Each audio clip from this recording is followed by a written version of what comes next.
Hey, what's up, all producers out there? I'm MSP211, and I hope you're making some good music today. I know there's a big debate about whether or not to use music, sample, audio loop packs with your beats. Okay, I get it because when I first started out, and for many years, I just would stay away from them, because I had to make sure that I made every little detail within my instrumentals before I sent it over to a client because I was that, I had that much pride in my stuff. But then I ran into a point where I was in demand, higher demand, and then I was getting stuck quite a bit, but also that I was using a lot of my go to, sounds or whatnot that I had within my audio library. And then it led to some issues. So that's when I pivoted and started using sample audio loop packs. And then from there, my production has just opened up. And also, I can quickly get my clients their, what they need in a timely fashion so that they're able to add their vocals to it, and then it goes off to mix and mastering. But my point is that if that's the case, creative control, I totally get that. But what if it's price point, and what if it's CPU memory, right? So price point meaning you don't want to spend like 70 to $100 or even 100 or more on these things without knowing how much you're going to use of it. So of course I get that. And then second is the CPU memory, meaning that maybe you have an old laptop like what I started off with that was always crashing because my DAW already used so much memory, and then everything else like the plugins and stuff like that and the sounds that I already had, but I couldn't really add too much more. Well, then that's why I made rough edges for you guys on my website, msp211ent.com, and I'll go to it super quick. So it looks like this. It does have this logo here, $7.99, guys, and then we'll just take a quick look at what the file consists of in details. So when you have it, it looks like this. It says rough edges MSP211, and it says 5 items, and then it also says 380.2 megabytes on a disk for 88 items. Okay, so it's not going to take up that much, but it's going to give you great value here in quality. It says 88 items, but it's actually only 44 because they're wet and dry signals, so they're essentially 2 of each. And then we'll take a quick look at that, and then we'll see why would you do that. Well, because like I said, if you want creative control, then this is great too, because you'll get the dry sample of the sound, which I'll play in a second, and then from there what you can do is just manipulate it any way you want to fit the beat that you're making, right? And what it's also a great way to practice. If you're a beginner, just go ahead and get some sample loop packs until you build up your skill to be able to play chords, to be able to match all the sounds and everything to your liking, to your standards. So let's quickly listen to this Melancholy pack. And then this is the 808 dry. This is the 808 wet. Just a slight difference. So the difference between the dry and the wet, like I said, the dry has no effects on it. It's just as is. The wet does have some slight effects. Definitely don't want to overdo it. I bought some packs where there was way too much reverb on it, and I couldn't reduce the room, or there was the delay just kept going on and on. So like even when I stopped the beat, I swear the delay is still going for like 5 minutes. So the reason why to just put a little bit of effects on it is to get it into a direction where the user can go ahead and really sculpt the sound that they want, but it's going to have a little bit of EQ, carving out some of those frequencies that's unneeded. It's going to have a little bit of compression just to amplify the sound, but also take down the ceiling a little bit, but also maybe a little bit of reverb in some cases, maybe a little bit of delay in some cases, distortion or whatnot. It just depends on how I saw fit for those sounds. So let's take a quick look at maybe the hi-hat, right?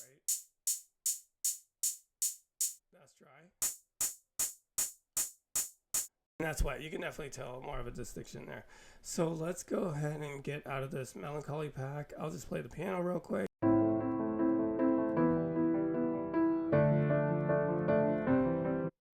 So that is the instance of the Melancholy pack, but let's go ahead with Grit for our example today in our DAW. I'm going to go ahead and load up Logic and then just show you how quickly you can drag and drop these in and then get your inspiration to either start or finish your beat that you're working on. Okay, so here we go. I got my blank Logic template up here, And then what I'm going to do is go ahead and listen to this kick real quick. So perfect. We're going to go ahead and add that into there. And then with Logic, it's not every DAW does this, but it is saying the added audio file contains tempo information. What does that mean? And that's actually a great point to come back to. And within this file name, all of them have the BPM. This one's 145, and then the lead key, right? It's A minor. Why do you want that? So that you can just mix and match whatever you want to already pre-exist into your beat, but then you can just go ahead and play on top of it or sub some stuff out yourself by playing anything with key A minor and then so on that, you know, works with those things. So let's go ahead and add this. I'll add all the percussion wet, and then I'll just add the lead instrument dry so that we can just go ahead and add some effects to it real quick, and then you can hear it that way. All right, let's definitely get the snare in there. I think there's an 808 in this one, so we want that in there as well.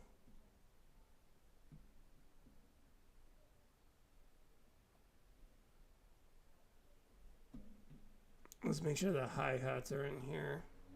This one has a snare and a clap is what I'm seeing actually, so I'm going to add the clap to it as well.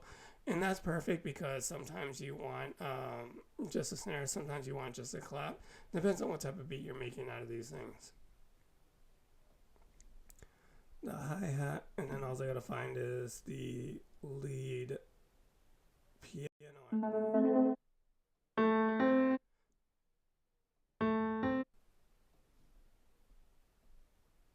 Okay, so this is what it was like. And the metronome confirms that it's on beat right at 145. So let's take a quick look at this piano right here and see what we can do to it to make it stand out more and make it sound a lot better in the mix, right? Because it sounded a little too dry. Let's go with EQ super quick on this. I got it sold out. So we're going to take out some of those low frequencies because we do have a lot of bass elements in here. We're going to go ahead and add a quick tape delay on this. Oops, definitely didn't set my loop marker on here. Here we go. So from here, we're just going to go ahead with some reverb real quick.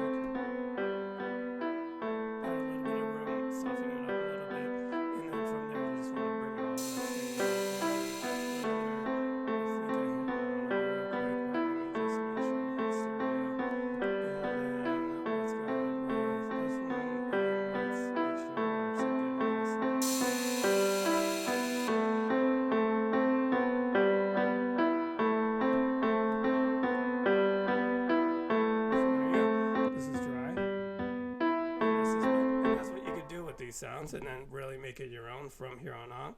100% royalty free, cleared for commercial use. Go ahead and after you purchase these, go ahead and release your own instrumentals or try to get placements with whatever you use here. So let's hear this super quick.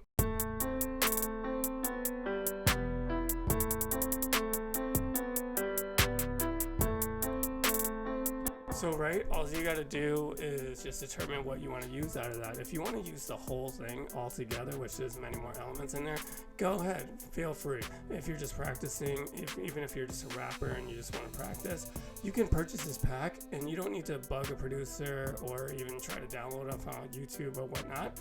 You can just have them in your own DAW and then you can just be writing your lines and stuff like that and constructing your songs to one of these, and then whenever you get a BPM 145 with a melody that matches, so then you can go ahead and swap out your lyrics, your audio vocals for that as well. But the best part of doing audio is getting started or finishing, right? Because we know in the middle is the tough parts. So like I said, those sound packs and others are available at msp211ent.com, and hopefully that helps settle the debate in your head whether or not to use sample or audio loop packs in your production. Well, the answer that you come up with is going to be the right one because ultimately the choice is yours. But other than that, as we know, the music can't stop. Until next time.